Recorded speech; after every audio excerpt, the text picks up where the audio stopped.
Hello मेरे प्यारे दोस्तों, कैसे हो। मैं उम्मीद करता हूँ कि आप एकदम मस्त होंगे और आपकी पढ़ाई भी एकदम मस्त तरीका से चल रही होगी। तो हम लोग अभी यूरोप में राष्ट्रवाद के दीर्घ उत्तरीय क्वेश्चन यानी कि 5 नंबर में जो क्वेश्चन पूछा जाता है वही हम लोग क्वेश्चन में देख रहे हैं। तो दोस्त, इससे पहले जो मैं क्लास लिया था उसमें दीर्घ उत्तरीय मैं बोला था, लेकिन लिखा गया था लघु उत्तरीय। तो आप देख लीजिएगा, नहीं तो आप बोलिए कि भाई जी बोल रहे थे दीर्घ उत्तरीय और आप लिख दिए लघु उत्तरीय, तो लिखा गया। तो ये हम लोग लघु उत्तरीय क्वेश्चन 10-12 देख लिए हैं। आज से हम लोग फिर से, आज से नहीं यानी कि कल से ही हम लोग दीर्घ उत्तरीय क्वेश्चन देख रहे हैं 5 नंबर में जो पूछा जाता है। तो दो क्वेश्चन हम लोग देख चुके हैं और हम लोग आज से तीसरा क्वेश्चन देखेंगे। तो तीसरा क्वेश्चन में दोस्त लिखा है कि इटली के एकीकरण में मेजनी और कांटकाबूर और गैरीबाल्डी के योगदानों को बतावे। तो दोस्त, हम लोग जान रहे हैं कि इटली का एकीकरण हुआ तो उसमें कितना व्यक्ति का योगदान है और इटली का एकीकरण कब हुआ, तो आप ये सब मतलब कि जान रहे हैं, हम लोग लघु उत्तरीय में देख लिए हैं। तो आप बतलाइए दोस्त कि पहले इटली का एकीकरण कब हुआ। आपको मैं ऑब्जेक्टिव में ये क्वेश्चन कराया हूँ कि इटली का एकीकरण कब हुआ। हम ऑप्शन यहाँ पे आपको देते हैं, देख रहे हैं थोड़ा मार रहे हैं कि नहीं। यहाँ पे 1871, 1872, 1873, 1874। बतलाइए आपको ये क्वेश्चन मतलब कि दिख रहा है कि नहीं। तो उम्मीद करते हैं कि आपको एक क्वेश्चन दिख रहा हो। दोस्त, क्वेश्चन इतना बड़ा है कि बोर्ड पर समझ में नहीं आ रहा है कि कहाँ पे मैं लिखूं। तो थोड़ा बहुत मैं बोल के ही बतलाऊंगा आज। तो आप थोड़ा अपना मतलब कि मेरे वॉइस से आप अपना नोट्स में लिख लीजिएगा, नहीं तो सब कुछ लिखा हुआ है फिर भी हम अपने आप से थोड़ा बतलाने की कोशिश करेंगे। तो दोस्त, इटली का एकीकरण 1871 में हुआ, 1848 से 1871 के बीच। तो ऐसे ही माना जाता है। तो देखो दोस्त, इटली का एकीकरण में कितने व्यक्ति मिलकर क्या, मेजनी, कांटकाबूर और गैरीबाल्डी। तो यहाँ देखिए दोस्त, इटली के एकीकरण में यहाँ पे पूछ रहा है आपसे मेजनी का योगदान, यानी कि 3 व्यक्ति था ना, उसमें एक व्यक्ति का योगदान पूछ रहा है मेजनी के बारे में। देखो दोस्त, आपसे ऐसा क्वेश्चन नहीं पूछा रहा है कि इटली के एकीकरण मेजनी और कांटकाबूर और गैरीबाल्डी के योगदान के बारे में मतलब कि बतलाए। आपसे एक मतलब कि 3 क्वेश्चन तो बन जाएगा कि इटली के एकीकरण में मेजनी का क्या योगदान है और इटली के एकीकरण में कांटकाबूर का क्या योगदान है और इटली के एकीकरण में गैरीबाल्डी का क्या योगदान है। तो यही तीनों में से ये क्वेश्चन आपसे पूछ लिया जाएगा। ऐसे क्वेश्चन नहीं पूछेगा कि इटली के एकीकरण में मेजनी, कांटकाबूर और गैरीबाल्डी तीनों के नहीं पूछेगा। नहीं तो तीनों के बारे में इतना है कि आप 3-4 पन्ना लिखिएगा तो ये नहीं मतलब कि पूरा इस सब के बारे में होगा। इसलिए एक व्यक्ति का नाम धर देगा और आपसे पूछ लिया जाएगा, जैसे इटली एकीकरण में मेजनी का क्या योगदान है। तो इसी के बारे में आज हम लोग जानेंगे। ऐसे लघु उत्तरीय क्वेश्चन में भी हम लोग मेजनी के बारे में जाने हैं और इसमें भी थोड़ा बहुत जानेंगे। तो देखिए दोस्त, मेजनी पहले हम लोग देख रहे हैं इटली को छोटे छोटे, यहाँ पे थोड़ा ही लिख रहे हैं दोस्त। इटली को छोटे छोटे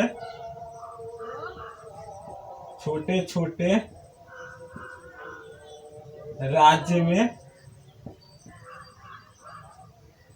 विभाजित किया या एकीकरण किया।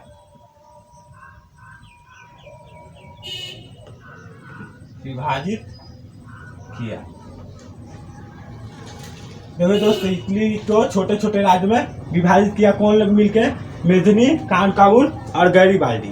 तो हम लोग ये जान गए और उसके बाद ये तीनों व्यक्ति जान गए। तो यहाँ पे आपसे पूछ रहा है तीनों व्यक्ति के बारे में हम लोग थोड़ा बहुत अभी जाने हैं। फिर हम लोग अभी मेजनी के बारे में आपसे पूछ रहा है तो हम लोग अभी मेजनी के बारे में ही जानेंगे। ऐसे फिर इसके बाद लाएंगे कि कांटकाबूर, जैसे कि यहाँ पे हम क्वेश्चन लेके आए कांटकाबूर। फिर इसके बाद हम लोग गैरीबाल्डी के बारे में जानेंगे।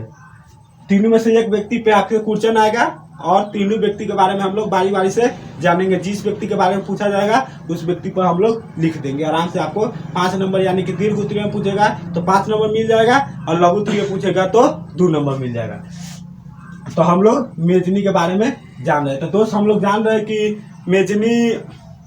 मेजनी था गणतांत्रिक विचारों का समर्थक। हम लोग जान रहे हैं कि नहीं, क्या कि लघु उत्तरीय में हम लोग थोड़ा बहुत पढ़े हैं। तो मेजनी गणतांत्रिक विचारों का समर्थक था। यहाँ पे हम दोस्त लिख देते हैं लेकिन जगह नहीं है, फिर भी हम लिख रहे हैं। पहले आपको बतला देते हैं कि मेजनी गणतांत्रिक विचारों का समर्थक था और मेजनी कार्बोनरी का सदस्य था। मेजनी कार्बोनरी का सदस्य था और मेजनी ने 1830 में इटली का एकीकरण करने का प्रयास किया, लेकिन मेटरनिख द्वारा इसे दबा दिया गया। मेजनी ने 1830 में इटली का एकीकरण करने का प्रयास किया, लेकिन मेटरनिख द्वारा इसे दबा दिया गया, यानी कि नहीं करने दिया। तो फिर इन्होंने इटली को छोड़कर यानी पलायन हो गया, यानी कि चल गया।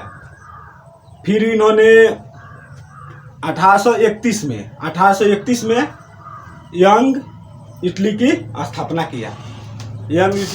किया। 1831 में।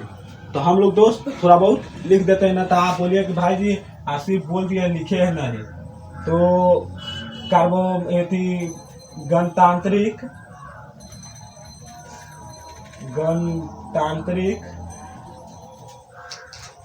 हम ऐसे बोल दे रहे हैं, आपको दिखेगा तो नहीं है। विचारों का समर्थक था।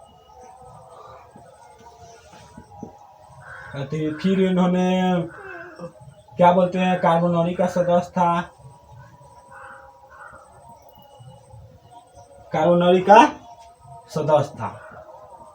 यहाँ पे दोस्त हम लिख दे रहे हैं, आपको सिर्फ देखने के लिए, ऐसे नहीं दिखेगा। फिर भी हम इसके बारे में आपको 4 लाइन बतला दिए, फिर बतला रहे हैं इसलिए कि आपको कोई दिक्कत नहीं होगा। अगर इसमें नहीं भी देखेगा ये आपको, तो हमारे वॉइस से आप एकदम लिख लीजिएगा। मेजनी कार्बोनरी का सदस्य था। फिर इन्होंने 1830 में इटली के एकीकरण करने का प्रयास किया, लेकिन मेटरनिख द्वारा इसे दबा दिया गया, यानी कि नहीं मतलब करने दिया गया। और इन्होंने पलायन हो गया इटली से, मतलब चल गया।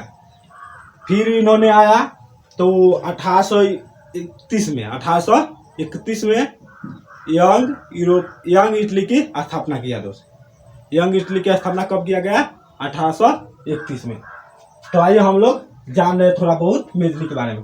तो मेजनी दोस्त गणतांत्रिक विचारों का समर्थक था, जो मैं यहाँ पे बतलाने का आपको कोशिश किया हूँ और आपको समझ में भी आया होगा। देखो दोस्त, हम आएंगे तो यहाँ पे लाइन बाय लाइन नहीं पढ़ेंगे, आपको तब तक मैं थोड़ा बहुत लेक्चर से नहीं समझा दूंगा, फिर लाइन बाय लाइन पढ़ दूंगा।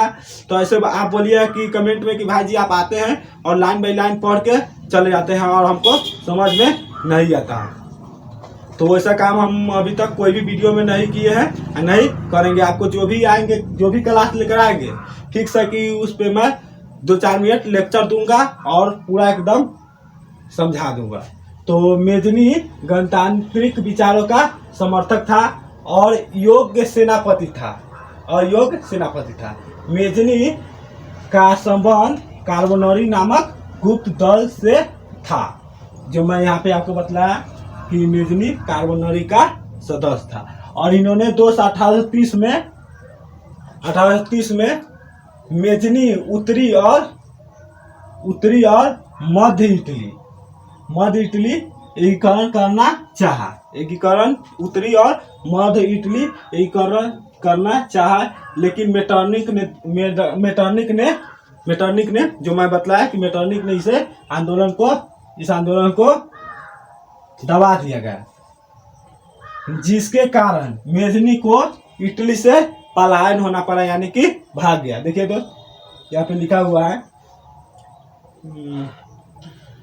मेजनी को इटली से पलायन होना पड़ा। पलायन करना पड़ा। मेजनी ने, दोस्त यहाँ पे ने होगा। 1831 में यंग इटली और 1834 में यंग यूरोप की स्थापना किया। आपको दोस्त कंफ्यूज है, 1831 में यंग इटली की स्थापना किया और 1834 में यंग यूरोप नामक संस्था की स्थापना किया। दोस्त फिर उन्होंने एकीकरण का प्रयास किया, लेकिन ऑस्ट्रेलिया के द्वारा नामक आंदोलन को दबा दिया गया, इसलिए मेजनी पुनः इटली से पलायन कर गया। तो इन्होंने कितना बार इटली को मतलब कि करना चाहा, लेकिन मेटरनिक के द्वारा, ऑस्ट्रेलिया के द्वारा इसे दबा दिया गया। तो आइए दोस्त हम लोग फिर से अब हम लोग मतलब अब इतना मैं कोशिश कर रहा हूँ कि आपको मेजनी के बारे में समझ में आ गया होगा। तो हम लोग अब देखेंगे काउंट काबूल के बारे में। तो दोस्त इटली के एकीकरण में काउंट काबूल का योगदान ऐसे पूछ रहा है, इटली के एकीकरण में काउंट काबूल का योगदान। दोस्त तो मैं ऊपर का क्वेश्चन पूरा बतला दिया हूँ, तो मैं ऊपर वाला क्वेश्चन को मिटाने जा रहा हूँ। तो आप लोग इसको आराम से स्क्रीनशॉट ले लीजिए, मैं हट जा रहा हूँ। नहीं तो आप बोलिएगा कि भाई जी हम लिखना चाहते थे आप मिटा दिए। ठीक है, तो आप आराम से स्क्रीनशॉट ले लिए होंगे। तो हम लोग इसको मिटा रहे हैं। इतना बड़ा बड़ा दोस्त क्वेश्चन हैं कि इसको लिखना पड़ रहा है, और ये क्वेश्चन सब एकदम पूरा एकदम दीर्घ उत्तरीय में पूछा जाता है। तो दीर्घ उत्तरीय में पूछा जाएगा तो आप आधा पन्ना एक पन्ना नहीं लिखिएगा तो आपको 5 नंबर नहीं दिया जाएगा। तो दोस्त हम लोग अब काउंट काबूल के बारे में जानेंगे। किसके बारे में?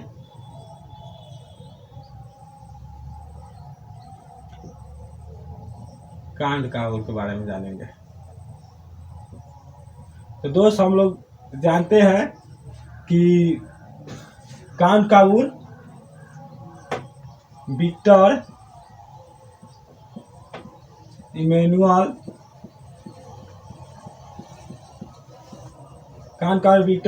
का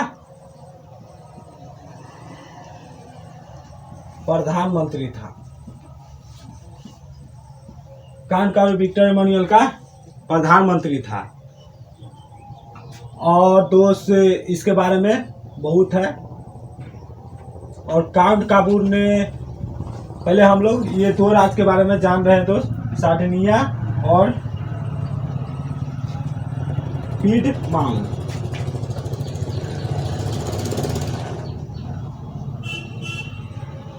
सार्डिनिया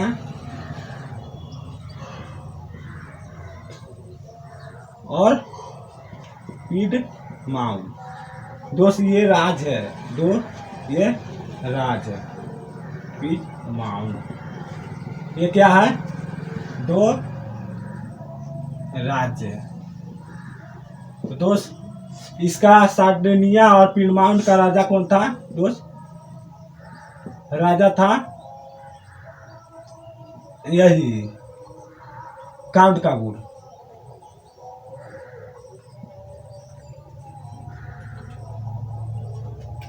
काउंट काबूल। और दोस्त इसका नहीं दोस्त इसका राजा था विक्टर इमैनुअल। सॉरी गलती हो गया है। इसका राजा था दोस्त विक्टर इमैनुअल और इसका प्रधानमंत्री था काउंट काबूल। यही है दोस्त। तो हम लोग थोड़ा बहुत इस लेक्चर के बारे में यानी कि काउंट काबूल के बारे में जाने और इसके बारे में पढ़ेंगे तो पूरा एकदम निमन से समझ में आ जाएगा। तो बतलाइए आपको समझ में आएगा पानी का दोस्त। गर्मी इतना है ना कि का ही बोले। पानी लाने गया है तो आप लोग बतलाइए कि समझ में आ रहा है कि नहीं। अपना क्लास भी एकदम अच्छा से करते रहिए और पढ़ाई वगैरह रिवीजन वगैरह करते रहिए।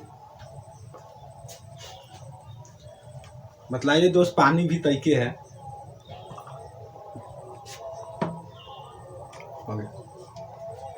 तो दोस्त हम लोग फिर यहाँ पे देखिए दोस्त, इसमें लिखा गया है कि इटली का एकीकरण मतलब कि ऑस्ट्रेलिया नहीं होने देता था। इटली का एकीकरण कौन नहीं होने देता था? ऑस्ट्रेलिया।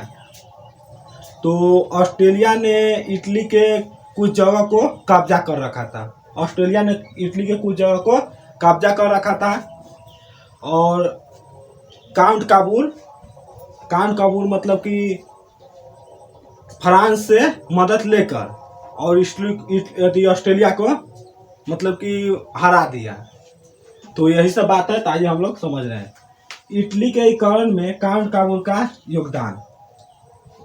विक्टर एमैनुअल ने काउंट काबुल को प्रधानमंत्री नियुक्त किया, जो मैं यहाँ पे बतलाया। काउंट काबुल एक सफल कूटनीतिज्ञ एवं राष्ट्रवादी शासक था। काउंट काबुल का इटली के एकीकरण में सबसे बड़ी बाधा ऑस्ट्रेलिया थी, जो मैं आपको बोला ऑस्ट्रेलिया थी दोस्त। ऑस्ट्रेलिया को मानना था काउंट काबुल इटली के एकीकरण के लिए फ्रांस की सहायता चाहता था। फ्रांस से ये हेल्प भी लिया और हेल्प से ऑस्ट्रेलिया को दोस्त हरा भी दिया। तो फ्रांस की सहायता चाहता था। फिर उन्होंने काउंट काबुल इटली के एकीकरण के लिए फ्रांस की सहायता चाहता था और काउंट काबुल फ्रांस के मदद से ऑस्ट्रेलिया को हराकर लोमांडी, जो मैं मतलब पर कब्जा कर लिया। फ्रांस को नीस और सेवाय नामक रियासत देकर उत्तरी और मध्य इटली के रियासत को सार्डिनिया पिडमांट में मिला लिया।